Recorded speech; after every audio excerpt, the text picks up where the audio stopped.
Hey, what's going on, everybody? My name is Corey, better known as the Seaman, and I want to welcome you to another edition of the Seaman's Cinema. Sit down. You see it up on the screen. You don't hear construction anymore, so that means it's time to dive into some spoiler MCU animated action, baby. Oh, this was one of my favorite episodes of the seasons. Is right there with T'Challa as Star-Lord, man. Like, depending on the day, it could be either one of these, but this one, the way T'Challa was a lot of fun, this one not so much, but still very, very good. And the writing, goodness gracious, AC Bradley, man, I can't say enough good things about this dude. So let's not waste any time because we got so much to talk about. Why don't you pull up a chair, take a seat? We're getting ready to dive in, spoiler filled, into Marvel Studios' What If Episode 4. What if Doctor Strange lost his heart, not his hands? And while the title might sound cute, nothing is cute about this episode. Goodness me, man. Like,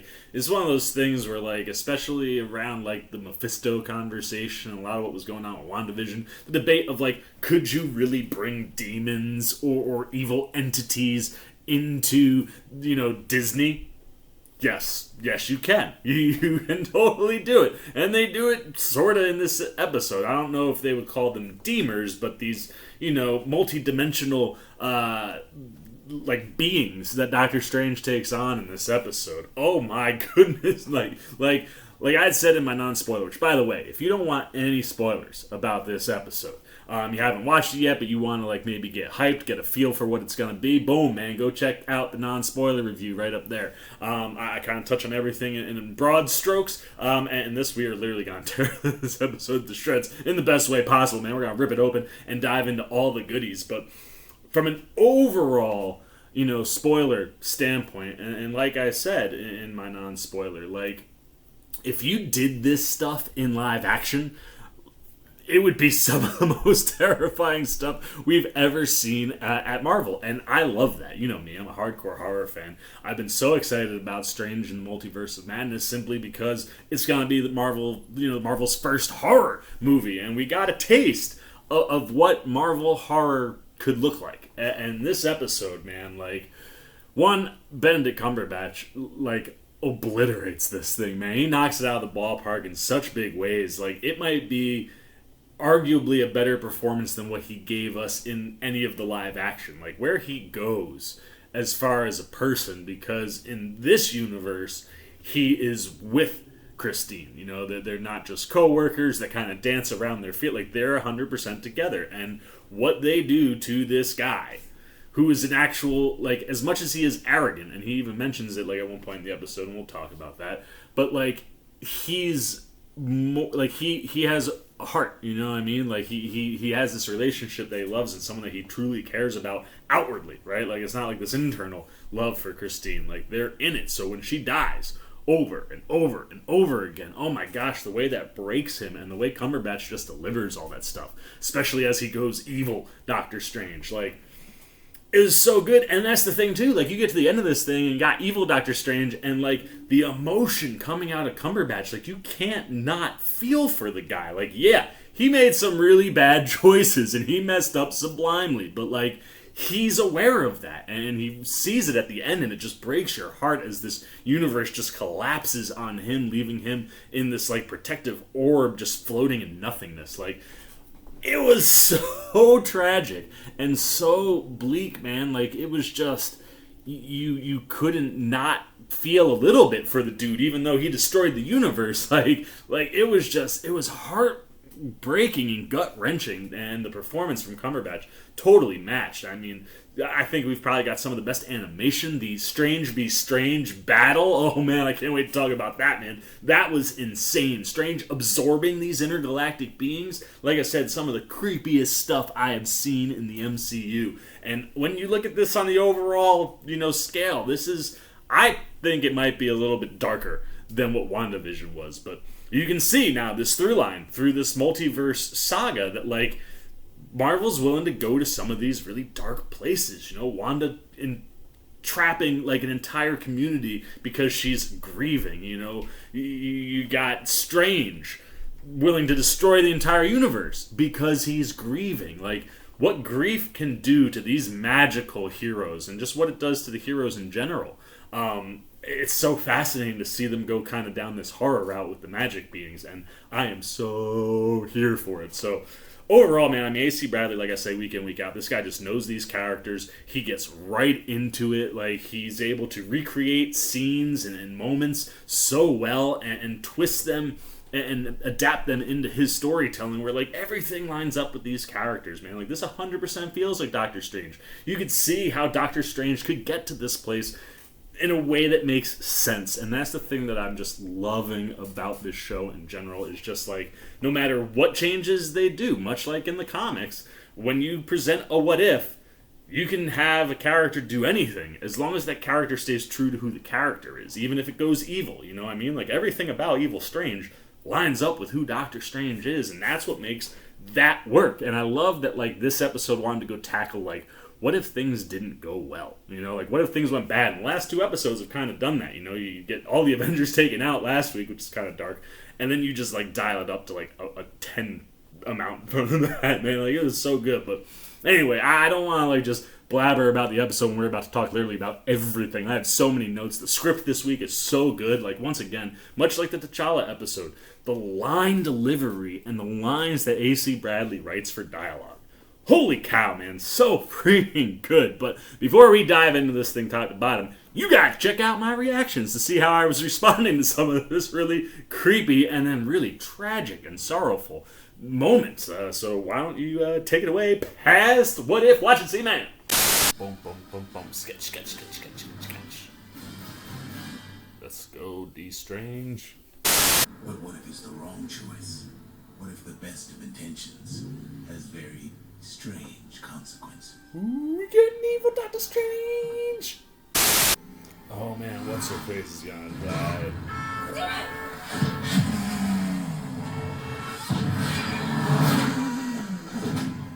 Woo! Okay. You're okay.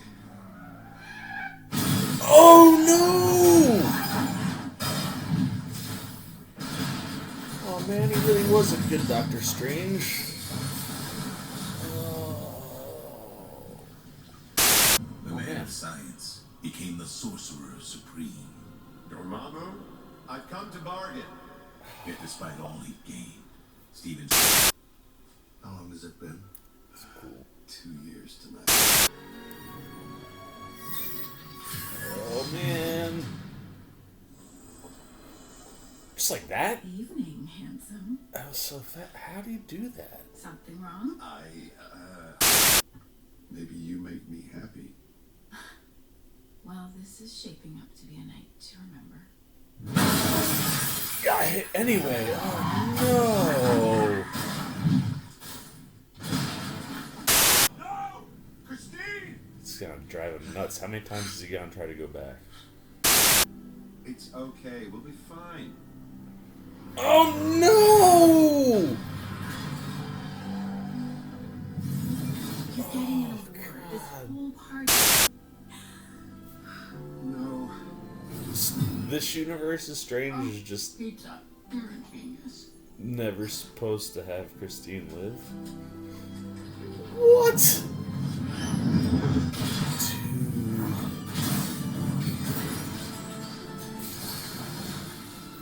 This is so dark. Doesn't even come? Breaking your heart doesn't even save her. Jeez.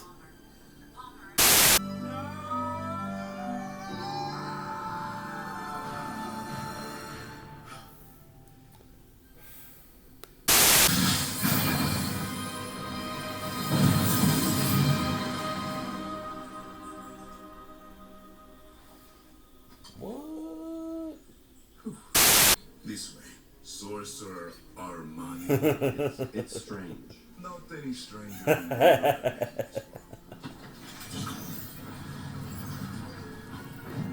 Oh wow. The lost books. Gain the power through the absorption of other Oh beings. no. Absorption.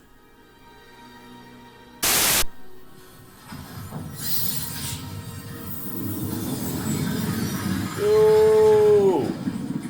That's Do that you mind sharing a tentacle or two?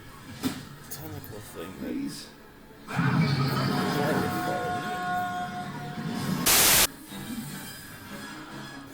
Unknown. Yo! Legitimately, like, absorbed. Alright, what's next?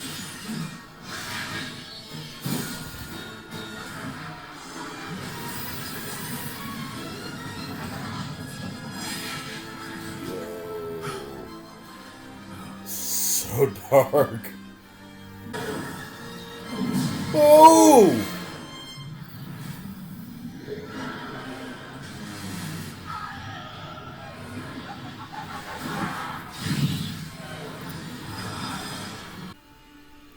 He's on the wrong path.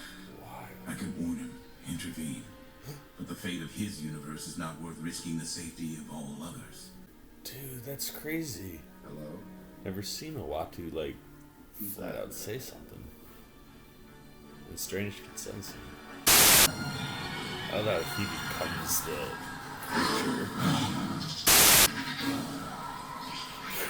Dude, this is teasing anything in the madness of the multiverse.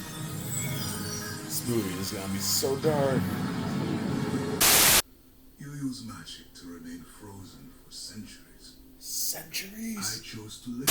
In Doctor Strange, you used the eye and vanished into the past. I couldn't follow. I drew upon the power of the dark dimension to split the timeline. To split you, Oh, snap. Enough living in the past for one evening. allowing for 2 of your possible timelines to occur in one universe. 2 timelines? What? I doubt that's the simplest or smartest. Dude. It's so creepy. You dare lie to me! I am you!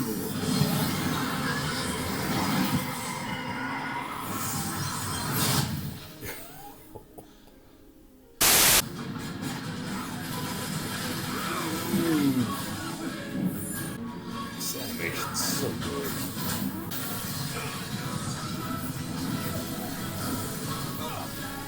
It's not my spell. Oh. Can you not be killed? Whoa!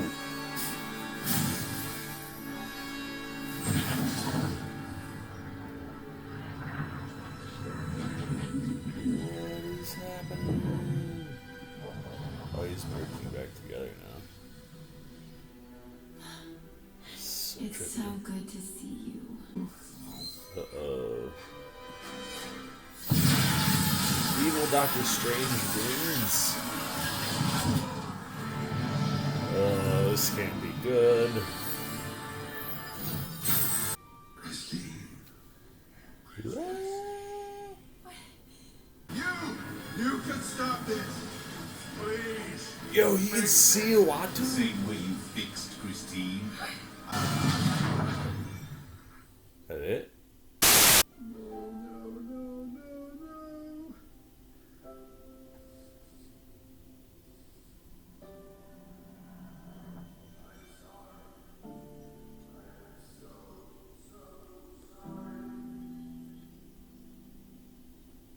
One life, one choice, one moment can destroy the entire universe.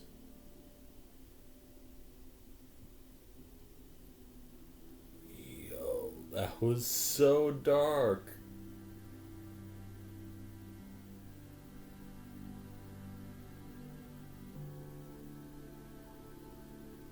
But he's not destroyed. So from that little like protective shield, I wonder if he can figure out how to travel the multiverse. Those visuals were crazy, man. Like, there's no way you can get to the end of that episode and just be like, yeah, man.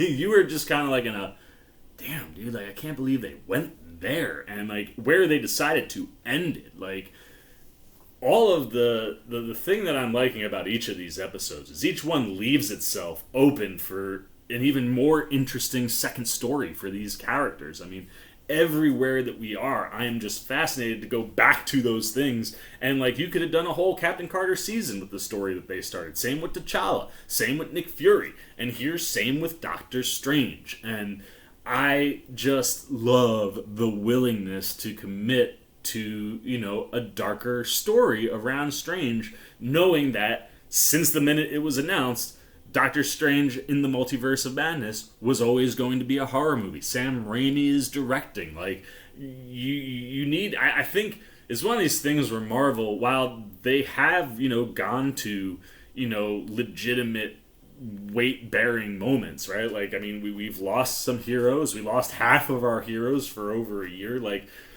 they're willing to go to those places that can kind of be hard-hitting, but on the surface, like, Marvel is entertainment for everybody.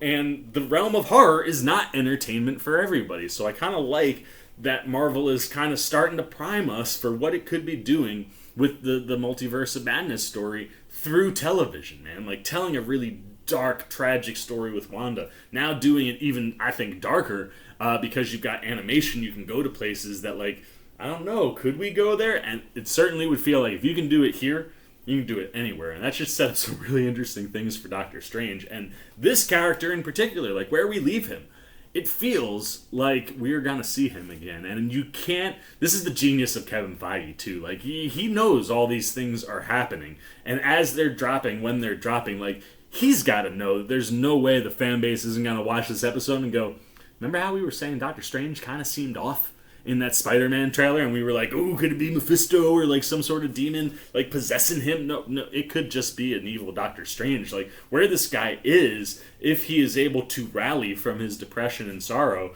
like, he could maybe figure out how to traverse the multiverse, find another place that he could take, and maybe he's swapped with Doctor Strange. It's an out there theory, and there's nothing in this episode, I don't think, that directly ties to something like that happening. But you could totally see how this could lead to that, and you can see how Marvel at least wants you to think that could be in play. Like, I just love how Feige keeps all of his options open, and every one of these Disney Plus shows has had a head writer, you know, that's your showrunner over at Marvel, that just really expands what you're doing inside each of these little stories and universes inside the overall MCU. And the stuff that's leading up to the Multiverse saga has just been exquisite. And this is one of my favorite things, I think, that we've seen in the quest for that saga.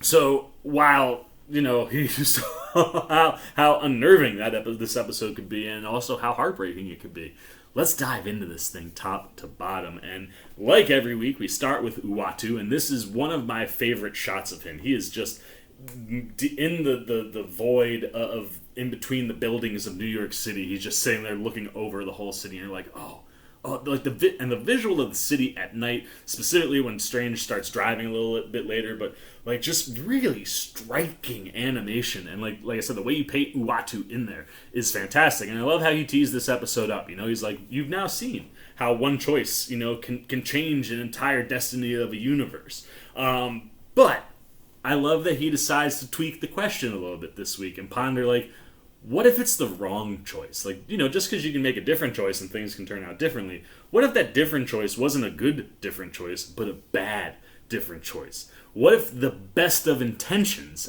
this is the genius of A.C. Bradley's writing, like, maybe a little cliche, maybe a little corny, but just the way that it's delivered by Jeffrey Wright, like, I just loved it. And it was like, you know, what if the best intentions, or the best of intentions, has a very strange set of consequences? Like, oh, like, yeah, man, play with Strange's name. I love how they play with his name in the episode as well. But, like, I just love that concept. Like, right up front, Uatu's like, I'm not going to mess around with you guys. Like, this story, bad decisions are going to be made and dark things are going to follow. And in this universe, you have a Doctor Strange who, as I said, is with Christine. You know, they're not dancing around their feelings for each other. They're fully committed to each other. And this time, instead of going to that award ceremony solo where he destroys his hands, he goes with Christine. And I love the interactions. One, I love that Rachel McAdams was back.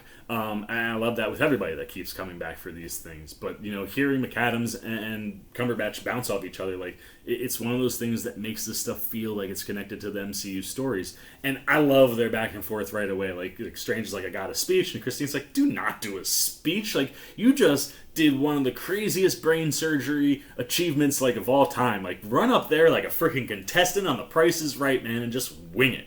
And, like, you see this kind of banter in this relationship that you could see how it would have existed with the Strange that we know, but, like, we constantly were just dancing around it. So to get to enjoy it for a minute is really nice. And also kind of sinister, too, Bradley. Like, you get us to enjoy the relationship that Strange almost had several times in his movie, and then you just rip it away from him, and rip it away from him again and again and again. And this time, when he goes to move around that 18-wheeler, he's able to get himself back in control, and you think everything's okay until another speeding car comes careening, hits him in the back. And I thought the animation did a really good job of recreating the crash from the movie and making you feel the way you felt when you watched it. I don't think it's quite on the same level, but, like, I remember being in the theater for Doctor Strange, and when that crash happened, like, you were, like, really shaken because it physically looked horrendous. And not even so much on the first pass, but the fact that this happens over and over and over again to Strange,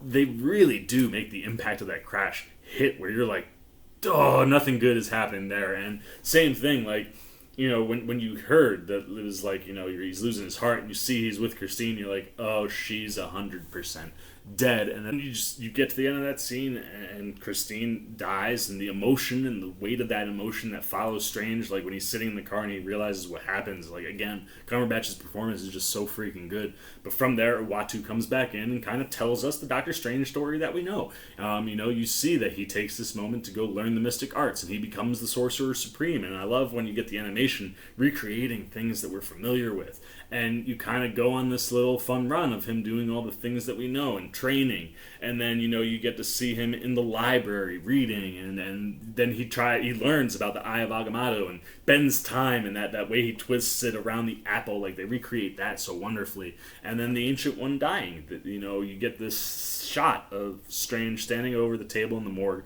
and the morgue just disappears to blackness. And as Strange kind of pulls back, Uatu is just sitting there watching. Like, the way they paint him in is so good.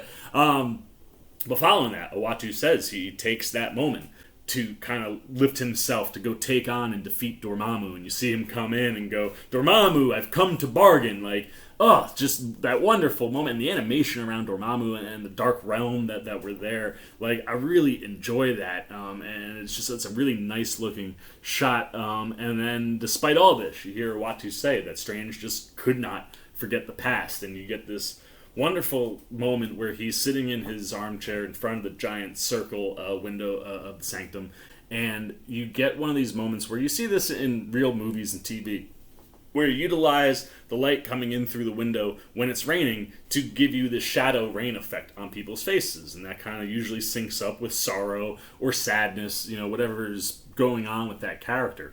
But with the animation here, like, there are moments where it really looks like he's crying. Like, it's not just straight shadows. Like, again, they play with the lighting and the way that you animate it. And as you see those shadows come on his face, sometimes, you know, it's white, you know, almost like it looks almost watery more than it looks like shadowy.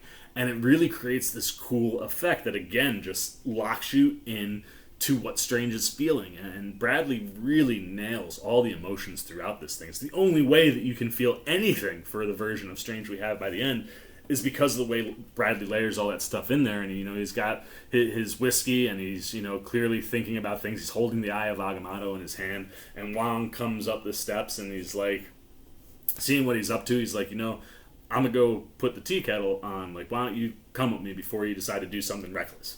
Strange is like, sure. And as soon as he leaves, Eye of Agamotto opens up, and instead of him watching him turn time, he, boom, just appears right in front of the car. Door open, Christine comes out, and immediately you know what they're about to do. But, like, again, the way Bradley layers the emotions, like, this stretch kills you. The way that it kills Strange over and over again. And just to grind it in a little harder, man. Like, again, lets you have these nice moments with him and Christine, where this time when he gets into the car, he's like, she asks about the speech, he's like, I think I'm gonna just like run up there like a contestant on The Price is Right and just kind of wing it and go for it. And Christine's laughing, they're having a ball, and you see this time he's driving the speed limit, he's using his blinkers, he's just chilling behind the truck, you know, not doing anything wrong at all this time, and sure enough, that car comes, hits him again. You see it all over. You know, as that happens, you hear the frustration and the emotion, like I said, in Cumberbatch's performance, you know, in each failure, and the pain that is there every time he does fail. Like, it rips your heart out. And, you know, this third time, he tries a different route. You know, they're driving and they go past the exit, and Christine's like, well, the exit was right there. And Strange's like, it's okay. I'm going to take a different route. We'll get there whenever we get there. And right as he's driving, a truck runs at red light, boom, kills Christine instantly. Then they show us one where Strange, you know, ends up getting there safely. And they're dancing, you know, and she's brought up creme brulee a few times. And, you know, he makes a joke, and all of a sudden she just dies in his arms of a massive heart attack out of nowhere. Then, rather than going, one of the other things she said she wants a bunch of times is pizza. So they go down to a pizza shop, and you see them in there, and a frickin' robber comes in and shoots Christine. And everything that Strange does, just over and over, no matter what the scenario, no matter how he changes it, it backfires on him. And, you know, the next thing you know is you see this one where Christine's outside and Strange just never shows. And he's at a bar drinking his whiskey, you know, clearly down, and the news says that there's an explosion and Christine dies in that explosion. Then he goes back one more time, and this time she offers to drive. And, you know, you get to this moment where they're talking, he's like, we don't even need to go to this thing. And Strange, like, just outwardly says, I only want you. Like, you're the only thing that matters to me. And it's like, to see Strange do that when it's so difficult for the version of Strange that we know to do that, it just adds to the impact and how heartbreaking this whole sequence is. And, you know, you end up with this, like, feeling that, like, this is the Strange that did everything right with Christine. You know, he doesn't dance around it, he's not an arrogant douche to her. Like, it seems like they have a really good relationship. And that's the Strange that loses her over and over and over again. And this time when she's driving, they crash again. And, like, you just get to this moment where you see Strange kind of hanging there in the passenger seat. And you figure they flip-flop this time. Doesn't matter. Like, she's dead. And he just lets out this guttural scream. And he pulls himself out of the crash. And all of a sudden you see this portal open up and the Ancient One comes through. And, you know, she tells him that this is a moment. This is the moment that turns you into Doctor Strange. You know, like, you are so overcome by grief that you have to turn to the mystic arts and become the Sorcerer Supreme. And the only way that happens in this universe is if he dies. And he's like, well, then help me bring her back. You know, like, together we could do it. And she's like, no, you can't. Strange. Like, this is an absolute point in time, and this is one of the new terms in the MCU, where, you know, much like Kang has said, you know, you have the supreme timeline, you know, the one that's intact, the one that seems to be the one that all the universes follow.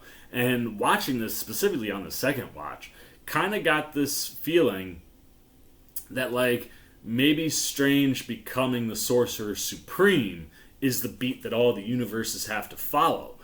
But the moment that gets you there can be different. It's just whatever that moment is within that universe, that's what's going to happen. So, like, in ours, if Strange tried to alter time, he'd always destroy his hands, because that's what leads that one to the Sorcerer Supreme. In this world, it's Christine dying that leads him there. Like, the absolute point might be different in every single timeline, but the overall thing that happens, which is Doctor Strange becoming Sorcerer Supreme, I think that is, like, the sacred timeline piece that Kang has put in there.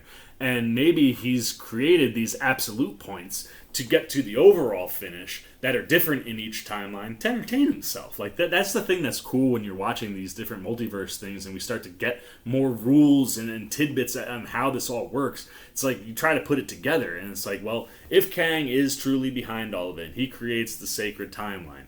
And the sacred timeline, you follow, you know, a set of beats, but each universe can do whatever it wants. Maybe, like I said, just to entertain himself, each one of those timelines has a different absolute point. That, you know, in a different timeline, maybe Strange, you know, breaks his leg instead, or suffers a massive concussion, like whatever it is, some sort of loss or tragedy will always happen to Strange. And it seems like each universe, you just pick one of them and that thing is just going to happen over and over again. It's truly dark, and again, really kind of bleak in the sense that, like, it feels like there is free will. Like, you can make different decisions. You can live whatever you want as long as you don't break the timeline apart. But, like, this is one of those moments where it's like, no matter what he does, you always come back there. And if that's a Kang instituted plan, like, it just makes the evilness of Kang and the type of big bad he is adjacently worse and worse if it is truly him behind everything. But then, you hear the Ancient One talk about how, like, the absolute point, no sorcerer can change an absolute point. Like, it is fixed. And Strange goes to use the eye again, and the Ancient One says, "Do not make me stop you, Stranger." She's got her, like, little magical things up, and he starts to open the time, and boom, man, she hits him with this laser blast. And it hits him square in the chest where the Eye of Agamotto is, and as it stops and he's gone, we shift, and he has now transported himself. In that conversation, I think he's talking like about the libraries, and like there are different books, and there's got to be something that'll teach a sorcerer how to break an absolute point. Like, it has to exist somewhere, and that's where he sends himself. And as you see him, he's got like a burn mark on the like his shirt is singed, but it looks like the Eye of Agamotto took the brunt of the force and kind of saved him, allowed him to get out of Dodge, and he's now like in this forest, and there's some dude just standing there, and he's like, hey man, like, I'm looking for like this lost library of Cagliostro. Like, do you know where that is? Like, could you take me there? And Homeboy just like turns and walks away, and Strange is like, where are you going? And he runs after him. Homeboy's gone, and there's this giant stone palace building. And Strange just looks at him. There's no doors, but there's like an opening you can see up at the top. And he goes, "No doors, clever." Opens a portal, walks through the portal, and now he's up top. And as soon as he gets, up to the top of it, he can see a rune on the ground. And you're like, oh, it's protected by magic. So he does a spell and makes it go away. And he starts to walk in. And as he walks in, a ton of runes just pop up around him. He's kind of like, what? Floor falls out from underneath, falls flat on his face. It's like one of those things where it's like we've seen him drop Loki for hours on end to kind of see Strange get the floor pulled out from under him. Kind of like Justice, a little bit. Like, I'm sure Loki is watching somewhere going, serves you right, man. Like, much like when Thor was getting bashed by Hulk. He's like, yeah, see how that feels? I'm sure he's watching this, at home going, yay, see how that feels? Strange. Wish it wasn't animated, but at least you know what it feels like now to have the floor ripped out from under you. But when he lands, that dude is there. And Strange says that he's looking for the lost library of Cagliostro, and believes that he was a sorcerer who, figured out how to change an absolute point. Like, can you point me in the direction? And the man's kind of being coy with him to the point where, like, Strange is like, oh man, like, you're annoying. Please don't tell me that you're Cagliostro. And he's like, no, my name is Obengh. I'm the librarian for the books of Cagliostro. And he takes him into the library, and they open this door, and it's huge library, man. Like, you got books that are, on like wrapped up in like chains, similar to like how you saw it in Strange's library. And you have some that are just kind of hang free floating, some that are up in actual bookcases. There's a gorgeous tree right in the middle. And as they're walking into his library, I love that Obengh like mentions, like, for a sorcerer, like, you really are the oddest dressed sorcerer I think I've ever seen. And Strange is like, it's Armani, because he's in the suit from the event. And I love that, like, as they walk in, he's like, come with me, Dr. Armani. And Strange is like, no, it's Strange. He's like, yeah, no, it's no stranger than any other name in the world. Like, I love anytime Marvel plays with the fact that Strange's name is Strange, and like that was a real good one, and makes you immediately like be like, yo, Obengh, I'm about this guy, man. Like, much like Wong got you right away. Like, boom, I'm right in. I'm cool with this dude. And he's cracking jokes on Strange. But as they get in, he kind of sees what Strange is going after. He's like, how long are you gonna be here? Strange is just like, as long as it takes. And he starts using magic to pull the books off, and he's just kind of dismissing them, like, oh, this one's about teleportation, and this one's about whatever. And then he finally sees like one about like beating timelines and stuff. He's like, perfect. Puts it down, and he's flipping through it. And as he's, studying, he learns that you can increase your power to overcome an absolute point. It's the only way a sorcerer can do it.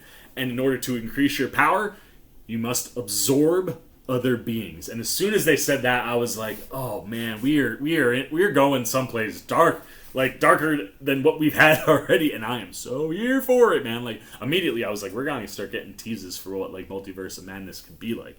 And now, you kind of see him start this dark journey right here. And we jump ahead to him, summoning a creature. And he's learned enough where he's like, okay, I'm going to summon one of these interdimensional beings, I'm going to absorb it, and that's how I'm going to get stronger. And we get the freaking Tentacle monster from the Captain Carter episode. Like, now we're starting to see things that are happening in this animated universe that cross over and give continuity amongst all of these stories. Like, this creature, maybe it's one universe, maybe some of these characters are in the same universe, maybe they're in different universes, but this creature is something now that's going to seemingly be apparent for any of the universes that we're in. And as it comes up, I love this. Like I said, this is a Doctor Strange that had a heart, went about things a little bit differently. Some of that arrogance, not as brash or in your face. And as the tentacles come up, he's like, hey man, I kind of need some of the power that you got. So, like, you think you could just, like, give me a couple tentacles and we'll call it even? And immediately the tentacle monster is just, like, the whole time he's talking, just slithering up, grabs him by the leg and starts whipping him around, and things just cut to black. And you see Obengh, like, dabbing his head with, like, a cloth, kind of taking care of him. And when he wakes up, I love that Obengh is just, like, so just so you know, like, you can't bargain with these beings. Like, they have power that humans aren't supposed to possess. So, like, you can't just ask one of these interdimensional beings, like, hey, can I have some of your power, bro? Like, essentially, without saying it, he's like, you basically have to absorb, like, kill them yourselves. Like, you have to destroy them and defeat them, because they're not just willingly going to give you their power. You end up getting to one of these moments where, like, Strange is going to opt to continue his studies and training and figure out how to do this just at smaller levels. But as this is going, like, Obengh asks him straight up, he's like, man, like, look at what just happened to you. Like, is what you are trying to accomplish really worth the amount of pain that you're going to have to go through? And you just see Strange, like, looking so determined. And he's like, every moment of it. Like, whatever pain I got to go, it's all worth it if it brings her back. And this is where, again, like, I talk about how good Bradley's writing is. Like, there's a line where Obengh goes, that there's a fine line between devotion and delusion. And love can break more than just your heart. It can shatter your mind. And you're just like, yo, man, Strange is going to lose it going down this rabbit hole if he goes down it. And considering we knew we were going to get an evil Doctor Strange, you're like, yes, he's going to go down this rabbit hole. We're going to go to some messed up places. And what I love is after Obengh says that, Strange is like, what book did you read that in? And Obengh's like, I didn't read it in any book, man. He's like, that life taught me that. Like, living life taught me those types of things. And Strange is just like, whatever, I'm gonna go to the books. And you get this really cool transition that just kind of jumps us right into, like, we don't have to watch him read these things, but closes in on his face, and you can see like a 5 o'clock shadow forming where the goatee would, and then it kind of dissolves into the Strange that now is doing things, and he's got the full goatee right there, and you see him open up this portal, and he's like, we're gonna go smaller, and the first being that comes up is a freaking, I kid you not, it's a garden gnome. You see this little cute garden gnome. He's got these glowing eyes and he looks kind of evil. And, Strange is like, sorry, man. And all of a sudden you get the way that he absorbs the beings was like, if you got that, like, that's again one of those things in live action. If you got that in live action, it would be so disturbing. But here it's like kind of beautiful because the animation just, this beaming white light comes out of his eyes and his mouth. You can see it glowing through his nostrils, and it just shoots at whatever, interdimensional being comes in and just pulls him in, and you're like, oh, dude, this is about to get really, really twisted. And this is where I started taking, like, crazy amounts of notes, because every moment in this whole sequence was something that I really, really dug. And again, like, just visually, this whole stretch is just beyond stunning, but at the same time, like, super, super terrifying. Like, you're starting to deal with, like, demon-y looking creatures, and, like, you could definitely tell, like, there's dark magic going on here that, like, Strange should not be messing with. But you see, like, he brings up the next small thing, and it's bigger than the gnome, but it's this kind of bug creature, and it's got a cape, and you hear Strange go, "Cool cape," and he whips it off him and puts it on himself, and then he's like, but bugs is where I draw the line. Like, I'm not going to absorb a bug, even though some of the demon-y creatures he gets toward the end kind of are insect-like.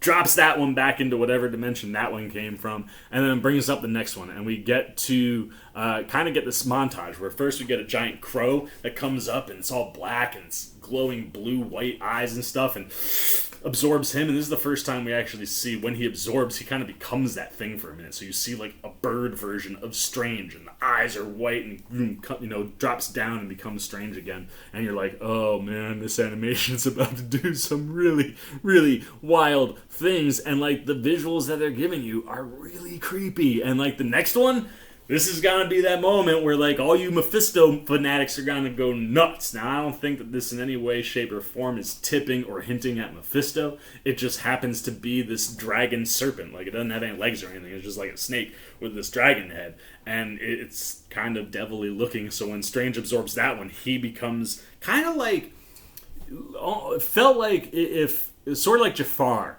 in Aladdin, like where his head became like dragony, but it had these horns and his eyes were crazy, and he looked very much like a devil. Like it was like if you turned Strange's face into a dragon with horns, that's what he looked like. And Mephisto fans are gonna be like, there it is, man, there it is. Mephisto is up inside this guy, and that's the dude that's gonna be in Spider-Man.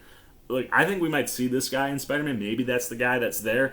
You gotta do some work to connect those points for us. But again, I don't think Mephisto is going to be involved in this story. There's too much going on as it is. But again, I love that Marvel will just play with its fans a little bit, man. Like, hey, we've been, you guys have been on the Mephisto train since the first thing that we did. Well, here's a straight up devil-looking version of Strange.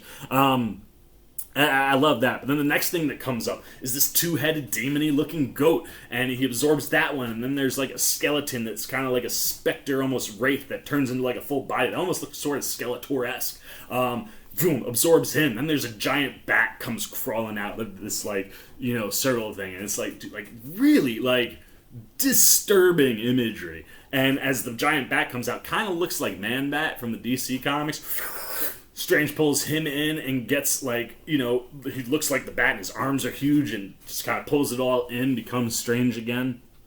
And each time this happens, it looks like the coloration in Strange is desaturating, and just like the tone of the character from the clothing to everything that he's got going on is just getting this darker and darker vibe as he goes down this. And like while all this is going on, I just love the room that Strange is in. Like he's got this, circle looking set of magic that's on the ground, and that's what's pulling all these things in. But the rest of the room is just pitch black, except for candle flames that are floating with no candles, just the flames. Really, really sweet visual.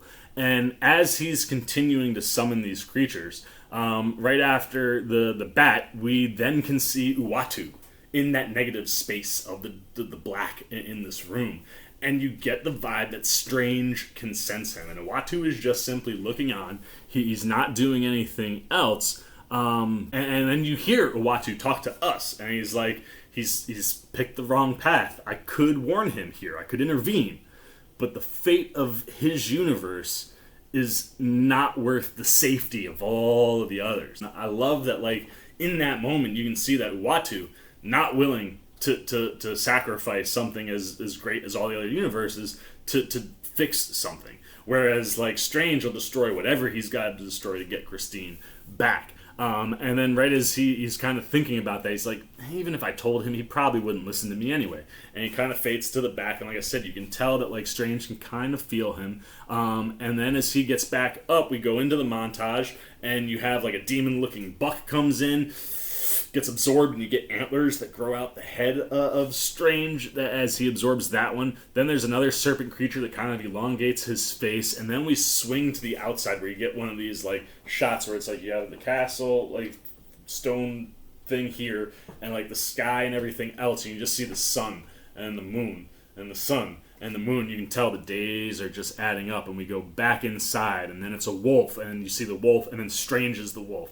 Then there's a snake, and Strange is the snake. And like you're seeing as he takes on bigger and bigger entities, they become him more as he absorbs them. And they're reflected in the way that he looks. We jump back outside and you start to see the sun and the moon moving a lot faster. And then you kind of get this flashing montage that, like, I had to slow down, man. I almost go frame by frame. And first it's like a hulking beast with horns coming out of his back and stuff. That one becomes Strange. Then there's like a beige looking devil that Strange becomes. Then there's like this gray like insect, like again kind of has these things protruding out of his back and head that kind of give you like this insect vibe. He's completely gray. His eyes and mouth are just pure white. Like then a three-eyed demon. Like things that you've seen in other places, like in demonology and stuff, like are starting to be what some of these creatures look like. And I love the three-eyed demon here because his eyes, much like Cassilius, Mads Mikkelsen was getting like the dark dimension in there. Like his eyes look like the dark dimension, which I thought was pretty freaking cool. And then you get like another lizard-looking being that Strange becomes, and all of which, like, they have this white glow in their eyes, and it is just, every single one that he takes over is just more unsettling and more creepy as he absorbs all these. And, like, this is the stuff that I was saying in my non-spoiler. Like, if you did that in live action and recreated everything they showed us here in animation, like, it would be so much more disturbing and, like, would really be pushing, I think, the boundaries for the MCU on the big screen with this dark stuff. Which, you know, is kind of exciting for me. But, you know, finally he resummons the tentacle monster. He's like, all right, time to bring you out, old friend. And the monster comes up and he's just like, man, you ain't gonna be able to do nothing. Pow! Cuts all of his tentacles off. The creature falls back into whatever dimension he is, and then Strange absorbs the tentacles. And this is real creepy, man, because like as he absorbs them, they kind of like move all over him. You get this wide shot where it looks like a shadow where you can just see the tentacles like moving around Strange's back, and then you see it absorb into his neck, and then you see like all of his fingers look like tentacles absorb into what becomes his hand. And like he is straight up like a full-blown monster. And you get another shot where like later on where it's like shadowy, where, you know, I think the other Strange, when Strange gets there, you see again, but like you can see that it's not just absorbing him, like he is all of these creatures also, and like it has distorted his figure to some degree. Like it would seem like his magic is what's keeping him looking the way that he's looking, but like, yo man, like we are going some places in this episode. And when he finally emerges out of that room after he takes the tentacles, Obengh is in bed, old and semi-decrepit and like very, very sick, like deathbed.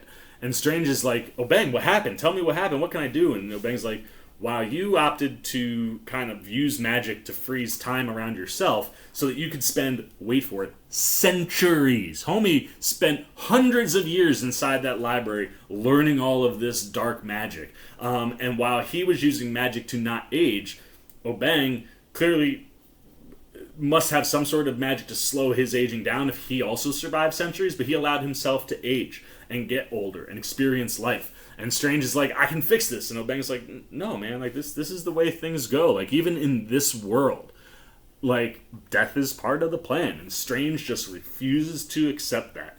And he says, I know that you won't, but maybe the other Strange will. And the minute he said that, I was like, wait, what other Strange? Like, are we talking about like the good Strange deep down inside this evil Doctor Strange? Nah, we were talking about a completely separate Strange. And right after he says that, he dies. And the last thing he says is like, you can't see it, but you're only half a man living half a life. And then off he goes, and Strange is just kind of left with like, well, now what? And then that's where Uatu chimes in and is like, what he's saying is 100% true, and he's not the only Strange in the universe. And we go back to the sanctum and the chair, and Wong comes up and is like, hey, I'm gonna go put the kettle on, like maybe you should come with me before you do something reckless. And this time Strange is like, you know what, you're right, I gotta let it go. And he puts the eye down and he goes and has tea, and you're like, oh snap. So at the same time, like, while this Strange is off doing dark stuff, there's another Strange living out the events doing not that. And when he walks out of the sanctum, like, the visual is crazy, man. Like, he walks out and you're seeing buildings and cars and like this black goo just floating up into the sky. It gave me a Death Stranding vibe, like from some of the visuals of that. But like, you're seeing these things in the universe being destroyed, and it's this really beautiful, eerie, creepy, like black sludge that pulls out of the creature, of the people or the buildings, and you start to see them, becoming less. So have this like glow, like gold glow around the edging, where everything else then looks like a person or a building or a car. And as he's looking at all this and seeing all this, all of a sudden, another portal opens, and this time the Ancient One comes through, but not as an actual being, because she's already died at this point. It's her spectral form. And I think she like has like a full terminology where she's like, just think of me as an echo, basically. But she's like, look, when you lost Christine, you went down this really dark road, and because where you were going, I had to try to stop you, and the only thing I could think to do, because you were strong enough at that point to combat me, was to split you in two. And you kind of re-see this whole thing where when she hits him, it created two Stranges. And she's like, and the Strange that isn't you, is, I think Strange is like, so I have an evil twin brother, and she's like, well, more like misguided. But he's amassed a power that the only Sorcerer Supreme that could possibly stop him is another Doctor Strange. And, the Ancient One basically puts him on this path of like, you need to go chill this dude out, or this entire universe is going to be destroyed because of what he's doing. So Strange goes back into the Sanctum, and him and Wong start working on a protective spell, and you hear Wong say the Guardian of Vishanti, and you're seeing him put all of these runes, and Strange is like, knowing me, a heavy protection spell is probably what I need. And they all kind of affix to his face and absorb into his skin, and then the last one is kind of right there on his forehead. But with that, Wong kind of asks him as they're doing it, he's like, Are you the right person to stop this Strange? Like, didn't you also love Christine? And, as he's saying this, Wong is starting to disappear. Like, he's turning into black sludge that's going up into the sky. And Strange is like, well, we've been through crazier stuff. And, like, yeah, I love that woman, but, like, I think it's only right that I try to save you, Wong. Like, don't you? And right at that moment, all of a sudden, the score also. I haven't mentioned this, but the score of this entire episode is phenomenal, whether it's driving you someplace creepy and terrifying or pulling you back into an emotional beat that, like, really can hit home. But nevertheless, you see, like, this, like, he's kind of like, I think Wong is like, how are you going to find this Strange? And Strange immediately senses that uneasiness and is like, oh, I think he found me. And red circle lights up around him, and again, we see Strange get the bottom pulled out from under him.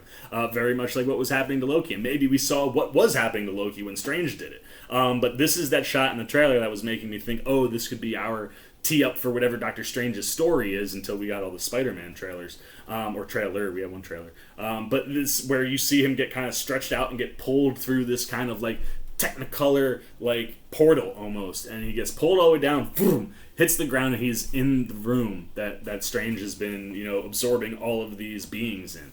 And as he gets up, he notices that there's this enchanted circle, and he can definitely tell, like, I can't.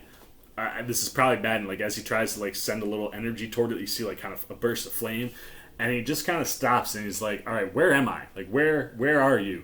And this is that moment where like the other Strange is coming out, and you get this shadow where you can see like the tentacles and the horns and the wings and all the different things that he's absorbed are kind of in him, and they all collapse down, and evil Doctor Strange walks out. And the whole reason he pulls him here, he's like, look, I pulled you here to be solo. No Wong, no Ancient One, just you and me. Because you love that woman just as much as I did. So I'm trying to talk to you. Like, if we merge back up together, we can go save her. And again, like, listening to Cumberbatch's voice here, he takes this darker version of Strange to like an even darker tone in his voice, where like it almost completely changes. It doesn't even sound 100% like Cumberbatch, and you can just feel the pain in every word he says to this Doctor Strange, where he's like, look, man, you have this love for Christine like I did. Like, you understand. We can go stop this. We can change it. And they're one in the same. Like, you and me, we're one thing. We just need to get back together. He is clearly figuring that this Strange is just going to go along with it because he's him.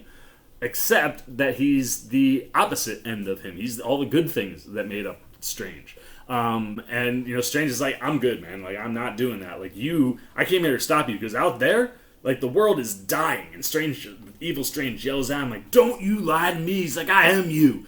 And, you know, you get the I guess that, I think, is, I guess, where the creatures came in.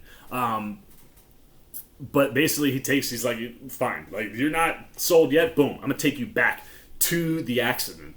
And he kind of says, like, look, our powers are diluted when we're separated, but together we'd be strong enough to bring her back. Look, we can change that right now. And Strange is just like, look at this. This is madness. Like, this is our arrogance. Like, our need to fix everything. And that's the stuff that made Strange not a good dude in our world. This Strange also has that in him, and is what leads to him going down this super dark path. And he's like, you know, the thing that drove you to study that drove us to study the mystic arts in the first place is this moment, and is that arrogance to just fix everything. Like, you have to let it go. Like, this is deranged right now. And then you get Strange v. Strange, where Dark Strange is just like, nah, man, you ain't about it. Then I'm gonna have to take you out like I did all these other beings. And you get this gorgeous action sequence of these two Stranges fighting each other, and it's got like an anime vibe to some of the style and the moving, and you're seeing them use the bands, and they're both using their capes, and like, you're literally seeing Strange at peak Strange fighting another Strange at peak Strange, doing all this crazy magic stuff, opening up like portals, sipping through them, sliding across the ground, like, just wonderful action visuals through this whole sequence. And like, you could totally see this being like a tease for what we could get in Spider-Man or in, you know, Multiverse of Madness, which is like super, super exciting. But, you know, the battle continues, and you see, like, at one point, like, both capes are just trying to, like, outmaneuver each other, and they're fighting, and the good Strange's cape gets around and ties up Bad Strange, and he literally burns it to dust. And as he does, our Strange is working up a blast, and he hits, you know, Evil Strange with it, and it creates this crazy explosion. And as everything kind of filters down, it's like really dark, and you just see these two white glowing orbs that kind of start to merge together in a bigger glowing orb right in front of Strange. And you're like, what is that? And as that's happening, you're seeing the shadow stretch out from behind Strange. That looks like evil Doctor Strange with all the different entities attached to him. And it jumps up, and it grabs good Strange and pulls him in and beats him. And you're like, oh man, like, that is messed up. And you get this kind of visually stunning moment as he takes him away, where he, like, there's two Stranges, and they're like melting. It almost looks like they're melting into each other. And you're like, is this how they're gonna merge? And all of a sudden, Christine shows up, and you see that, like, Evil Strange is using some sort of, like, memory or recreation of Christine. Like, you know, Steven, it's you. I love you. Like, let's get some creme brulee. And, you know, as she's talking to Strange, like, he starts to realize, and, like, his brain kind of wakes up to what's going on. He's like, wait, no, as much as I want this, you're not real. And it becomes the Evil Strange, and he's just like, all right, this is what it's got to be, then this is what it's gonna be. And all of a sudden, the whole thing just disappears, and the two of them are just falling out of the sky. And as they were fighting, you were seeing some of the runes that were on Strange's face in that protection spell kind of fall off of it. And as they're falling to the ground, Evil Strange is just wailing on him over and over again. Every time he hits him, boom, more knock off. And then Good Strange flips him over, and then he hits him a couple times. But then Strange punches him like one more time, knocks off what seems to be the remainder of him, flips him over, and they crash into the ground. And Good Strange is basically done. And all that's left is just the big rune on his forehead. And he's like, don't do this. And Evil Strange wipes that rune out and then lifts Strange up like this. So, like, Strange is on the ground, and he lifts up face, like, his face is coming this way towards Evil Strange, who's facing us, and they merge that way. And then Evil Strange just kind of bursts out with this evil magic, and as things are happening, you see the Eye of Agamotto burst into flame, and then it turns dark red. And he's back at the crash site. You see him lift the car and just just deconstruct the whole car. And as all of this is happening, you watch the score, which I was just talking about. Like, it's been so good the whole episode. It swings from this, like, creepy, intense battle score to this soft tone that's, like, totally, completely undercutting all of the evil and all of the darkness that we've had. And he brings, you know, Christine down, and as she wakes up, Strange is there, but that shadow that we've seen a bunch of times is now in full form. Strange is this hulking, twisted demented looking creature. He's got these different eyes on his face, and he's got horns, and he's got tentacles, and he's got wings, and he is horrifying. And like Christine wakes up and is just like, no, this is a nightmare. And she's like backpedaling, and like while it's terrifying, it is heartbreaking, like soul crushing to watch this guy who just went through all of this terrible stuff to get her back. And when he finally does and she sees what he's become, she runs immediately. And he's like, no, Christine, it's me. Like, I saved you. I brought you back. And she's just terrified. And as that's happening, the universe just starts to dissolve terribly quickly, and Strange is able to reabsorb all the creatures. And then she's like, Steven, what is going on? And as all this is happening, you just see him burst out with that magic that we've seen in the trailers, and he takes the piece of stone that they're on and elevates it, and the blast creates this like protective wall around them as everything starts to get destroyed. And at that point he just calls out to Uatu, and he's like, you can fix this. And you see Uatu come through and actually take physical form, which was kind of cool. And you're like, damn, dude, Strange is so powerful. Like, he now not only just senses him, he can just see Uatu hanging out. So Uatu comes in, and he's like, you have to fix this. Like, I didn't mean for any of this to happen. And, he just looks at him. He's like, you mean the same way you fixed Christine?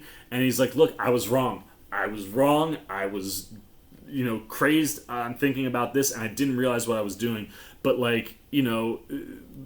I didn't mean for this to happen. And the Watcher's like, you were warned. You were warned multiple times, and you still went this way. And Strange's like, I know, but, the world doesn't deserve to be destroyed because of my arrogance and because I couldn't see it. Like, just step in. He's like, I've studied you. I've read about you. I know who you are. Like, you're a god. You could fix this like that. And, Uatu's like, well, if you know all of that stuff, you know that I can't interfere.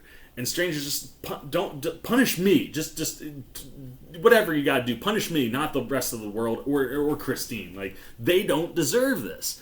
And he literally is like, if I could fix this and just punish you, I would. But I don't have that power because I can't interfere. Like, if you've read about me, you know that I can't do that.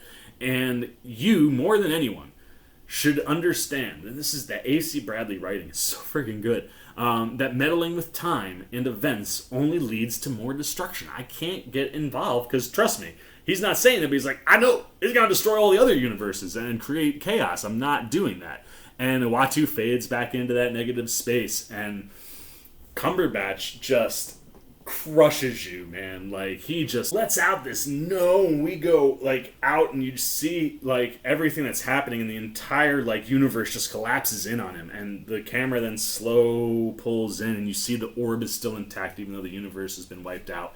And he's holding Christine, and she's turned into the dark sludge, and she's pulling away. And I guess because of his powers, it's not happening to him, and he is just left alone. Like, she disappears, and he completely breaks down. And then he's just on this piece of stone in this protective shield, floating in nothingness. Like, could you be more dark or bleak, for an ending for a character?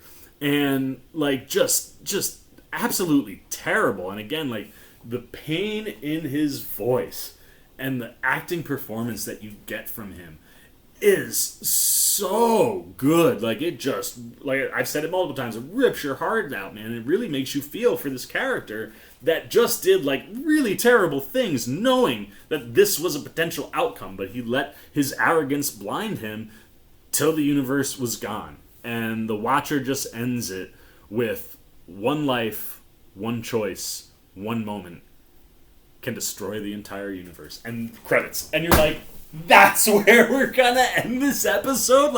Are you freaking kidding me?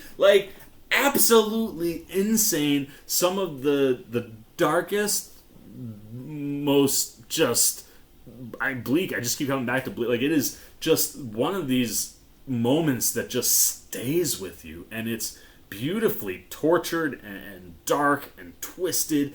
But, again, you're utilizing all that stuff to tell a story that just connects emotionally. And, that's the magic trick of this magical episode. It's even though this guy does all this evil stuff, goes full bad, no redemption, but because he tries and he realizes what he's done, and you know that the good Strange is in him, like, it hurts, man. Like, and then as you're like letting that soak in, they start doing the, like they've been doing at all the end of the episodes, kind of like The Mandalorian, these wonderful just still images of different storyboards, and two of the strange ones, one where he's got the dark magic, and another one where he's become one of these evil looking beast type things.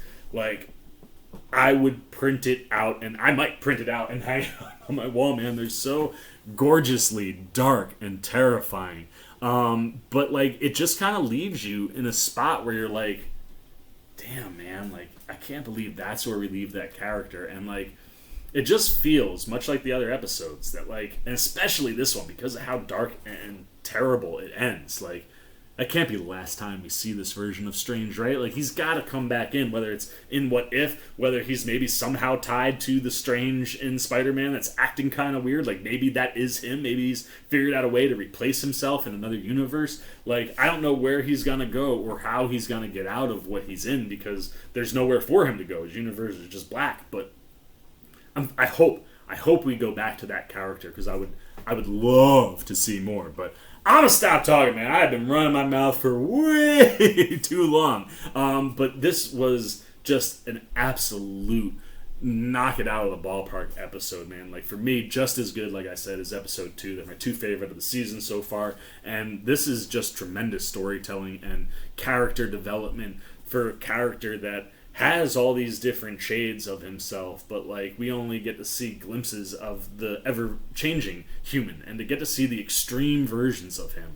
Wow, dude, like, this was something special, and just makes me even more excited for whatever's coming next in What If. But like I said, I'm gonna shut up now, and I'm gonna let you guys talk. It is the spoiler review, which means go nuts, man. All the spoiler stuff you want to talk about down in the comments, do it up. What was your favorite part? What did you think was the darkest thing that happened? What was the most terrifying moment for you? What was the most terrifying creature that he took on? Like, what about this episode affected you emotionally? Where were you by the end of the episode? How are you feeling? I mean, this episode pulls so many emotions and feelings out as you go through the whole journey. Like, how did it all hit for you? Where do you land? What were your favorite parts? Do you want to see this Strange come back? Do you think he could be the Strange we're seeing in the Spider-Man trailer? Anything you're thinking, man, good, bad, indifferent, about What If episode 4. What if Doctor Strange lost his heart instead of his hands? Goes down below in the comment section. I look forward to talking to you down there. As always, if you enjoyed this video, please give me a thumbs up. And if you're new, you want to come hang out with the C-Man anytime we're talking movies, TV, trailer reactions, you want to be here for all my Wednesday coverage on What If. As we come down the home stretch, we got, I think, 5 episodes left for this season. You want to be here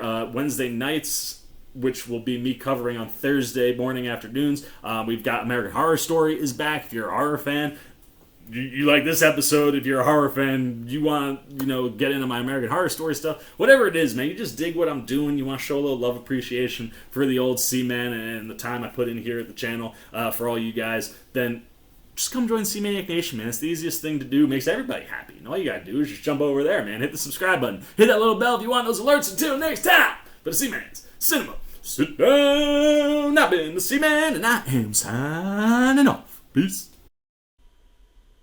Oh, hey, what's going on?